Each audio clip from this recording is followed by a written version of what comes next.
नमस्कार शेतकरी मित्रांनो, आज दिनांक 29 जुलै. मित्रांनो, आजचे सकाळच्या कांदा लिलावाचे कांदा बाजारभाव जाणून घेऊ आपण. सुपर क्वालिटीचा कांदा आहे, 50-55 mm पर्यंतची साईज आहे. किती गेले हो? 1395. बियाणं माहिती आहे? पंचगंगा. ओके. 50-55 mm साईज आहे. बरं, किती गेले? 1280.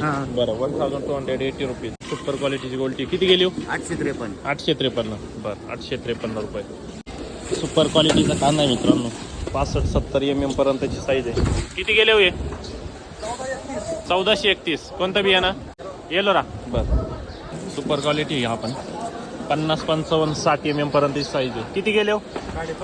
1550. बियाणं कोणतं याचं? येलोरा. बरं, 1550 रुपये. गुरकट माल आहे. किती गेलं काका आहे? 1130. बरं, 1130 रुपीज. मित्रांनो, अशाच कांद्याच्या डेली अपडेटसाठी आपल्या शेती कट्टा पेजला फॉलो करून घ्या.